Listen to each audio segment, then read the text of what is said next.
केन्द्र तरफ कि आज एक लो प्रेशर एरिया एक लघुचाप क्षेत्र सृष्टि पूर्व केन्द्रीय बंगोपसागर में जार प्रभाव में आसंता 28 तारिख पर्यंत आम ओडिशार अधिकांश जिला मानकरे heavy to very heavy rainfall प्रबल अति प्रबल वर्षा कंटिन्यूअसली लागिक रहिबो स्पेशली उपकूल ओडिशा एवं दक्षिण ओडिशा उत्तर ओडिशा रे अधिकांश जिला मानकरे कंटिन्यूअसली प्रबल वर्षा ढालिबो ता छडा आउ एक बड़ अपडेट मध्ये आसुची दक्षिण चीन सागर में एक बात्या सृष्टि होबा पई जाउची जहार ना रहिबो डियानु आ डियानु रो अवशिष्टांश मध्ये पूर्व केन्द्रीय बंगोपसागर को पसिबो जहार प्रभाव रे हम ओडिशा को पुणी एक साइक्लोनिक सर्कुलेशन आसुची ता माने लघुचाप परे परे पुणी एक साइक्लोनिक सर्कुलेशन हम ओडिशा को आसुची त प्रकृति रे आजि थारु को जिला मानकरे केते प्रबल वर्षा ढालिबो को जिला मानकरे वर्षा कंटिन्यूअसली 2-3 दिन पर्यंत लागिक रहइबो आ को जिला मानकरे आसुतिबा साइक्लोनिक सर्कुलेशन प्रभाव मध्ये सबठारु अधिक रहिबो ए सब को जानबा पई निश्चित वीडियो को शेष पर्यंत देखंतु नुवा करी चैनल को आसिले चैनल को सब्सक्राइब करिके पाखला सुतबा घंटी दबाइके ऑल कर दियंतु पर्टिकुलरली आपण मानक जिला मानकरे आपण मानक एरिया मानकरे लघुचाप वर्षा बन्या बात्या रिलेटेड सब प्रकार लेटेस्ट अपडेट आपण मानक पाखरे जाईकी पहुंच जिवो सेमिति भलो पाइबा जारी रखिबे वीडियो को समस्त गोटे गोटे लाइक एबे ही कर देबे देरी न करी आरंभ करबा कोन एबे भी जा किछि बड़ लेटेस्ट अपडेट आसुछि हम आईएमडी बा भारतीय पाणीपाग विज्ञान केन्द्र तरफरु आज सृष्टि हेबाकु थिबा लघुचाप प्रभाव रे हम ओडिसा रो अधिकांश जिला मानकरे आसंता 5 दिन पर्यंत प्रबल अति प्रबल वर्षा लागिक रहइबो स्पेशली आज किछि जिला मानकरे वर्षा आरंभ हो वर्षार परिमाण आसंता काली वृद्धि पाइबो आ सबुठ बड़ कथा कि 26 तारिख 26 तारिख एवं 28 तारिख continuously heavy to very heavy rainfall प्रबल अति प्रबल वर्षा लागिक रहिबो को जिला मानकरे ना उत्तर ओडिशा उपकूल ओडिशा आभ्यंतर ओडिशा एवं दक्षिण ओडिशा अधिकांश जिला मानकरे वर्षार प्रभाव सबठारु अधिक रहिबो ता छडा आपण माने समस्त जेमिति जानନ୍ତି उपर मुंडारे जो वर्षा होइतला 2 दिन तळे मयूरभंज जामसळा रे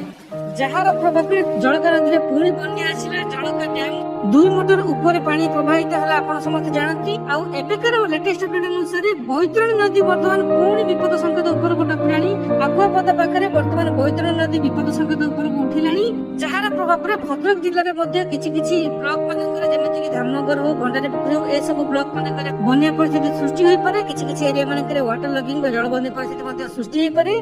आ ए जो वर्षा कंटिन्यूअसली लागि रहइबो एहार प्रभाव रे पुणी किछि एरिया मानकरे जलबंदी परिस्थिति आ बन्या परिस्थिति सृष्टि होई पारे जानि कि रखंतु को जिला मानकरे केते प्रबल वर्षा हो आज थरो को जिला मानकरे वर्षा आरंभ हो देखंतु जेतेबेले पूर्व केन्द्रीय बंगोपसागर रे लघुचापटे आ किछि मध्ये सृष्टि होई जिवो एहा उत्तर पश्चिम दिग देई गति करिवो ता माने आसंता 48 घंटा मध्ये ओडिशा उपकूल ताहा अतिक्रम करिवो एहार प्रभाव रे हम ओडिशार सबु जगह उपकूलवर्ती जिला जेमिति कि बालेश्वर भद्रक जाजपुर केन्द्रापड़ा जगतसिंहपुर कटक ता सहित पुरी गजपति गंजाम ए सबु जिला मानकरे प्रबल अति प्रबल वर्षा हेबो ता छडा दक्षिण ओडिसा रे भी प्रबल वर्षा रहबो जेमिति कि कोरापुट मालकानगिरी नवरंगपुर कंधमाल कलाहांडी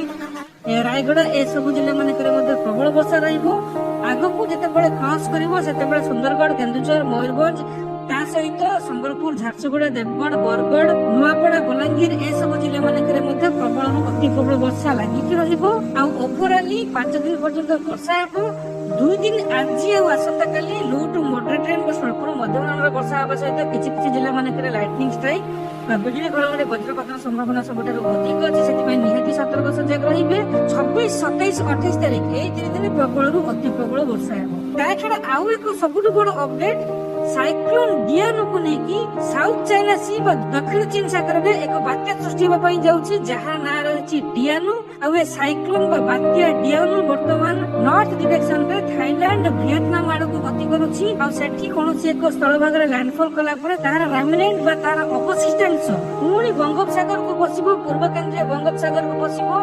बंगोपसागर रे पसिला परे ताहा एक साइक्लोनिक सर्कुलेशन बा एक घूर्णिबलय रे परिणत हबो घूर्णिबलय रे परिणत होला परे ताहा पुणी नॉर्थ वेस्ट डायरेक्शन रे आसीबो तापर उत्तर पश्चिम दिगरे पुणी हम ओडिशा आड़ को आसीबो ओडिशा आड़ को आसिला बेले पुणी हम ओडिशा रे किछि जिला मानकरे प्रबल वर्षा हेबो आ ए साइक्लोनिक सर्कुलेशन के ओडिशा उपकूल छुईबार यथेष्ट अधिक संभावना अछि आ तार कोनोसी क्लियर विजुअल आसी नाही जेते बेले बात्यार अवशिष्टांश पूर्व केन्द्रीय बंगोपसागर को पसिबो ओडिशा आड़ को साइक्लोनिक सर्कुलेशन ढळैबो ओडिशा उपकूल को आसीबो सेते बेले ताहार प्रभाव कोन रहइबो हम ओडिशा रे को जिला मानकरे केते प्रबल वर्षा करिवो जहा भी किछि लेटेस्ट अपडेट आसीबो संगे संगे आपन कर देबे आपन मानक पाखरे पहुंची जिवो किंतु एया चिंता मुक्त रहंतु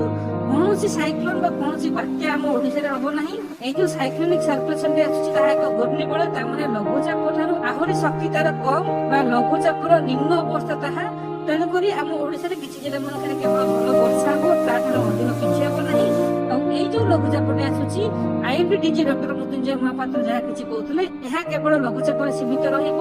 ଆଗକୁ ଅବପାତ ବା ଡିପ୍ରେସନ ରୂପ ନେବାର କୌଣସି ସଂକେତ ବର୍ତ୍ତମାନ ଦେଖାଯାଉ ନାହିଁ। ପ୍ରକୃତରେ ଲଘୁଚାପଟି ସୃଷ୍ଟି ହେଲା ପରେ କେତେ ଶକ୍ତିଶାଳୀ ହେଇପାରେ, ପର୍ଟିକୁଲାରଲି ଆମ ଓଡିଶାରେ କୋଉ ଜିଲ୍ଲା ଦେଇ ଗତି କରିବ, ତାର ପ୍ରଭାବରେ କୋଉ କୋଉ ଜିଲ୍ଲା ମାନଙ୍କରେ କେତେ ପ୍ରବଳ ବର୍ଷା କରିବ, ଯାହା ବି କିଛି ଲେଟେଷ୍ଟ ଅପଡେଟ୍ ଆସିବ ସାଙ୍ଗେ ସାଙ୍ଗେ ଅପଲୋଡ କରିଦେବେ, ଆପଣମାନଙ୍କ ପାଖରେ ପହଞ୍ଚିଯିବ। ଆପଣମାନଙ୍କ ଏରିଆ ମାନଙ୍କରେ ବର୍ତ୍ତମାନ ପାଣିପାଗର ସୂଚନା କଣ ଅଛି ନିହାତି ଗୋଟେ କମେଣ୍ଟରେ ଲେଖନ୍ତୁ। ଭିଡିଓ ଭଲ ଲାଗିଥିଲେ ସମସ୍ତଙ୍କ ପାଖକୁ ସେୟାର କରନ୍ତୁ। ସମସ୍ତଙ୍କୁ ନିଶ୍ଚିତ ସଚେତନ କରିବା ସହିତ ଭିଡିଓଟିକୁ ଛୋଟିଆ ଲାଇକ୍ ଦେବା ପାଇଁ ଭୁଲିବେନି। ଶେଷ ଯାଏ ଭିଡିଓଟିକୁ ଦେଖିବା ପାଇଁ ଆପଣ ସମସ୍ତଙ୍କୁ ପୁଣି ଥରେ ବହୁତ ବହୁତ ଧନ୍ୟବାଦ। ଜୟ ଜଗନ୍ନାଥ।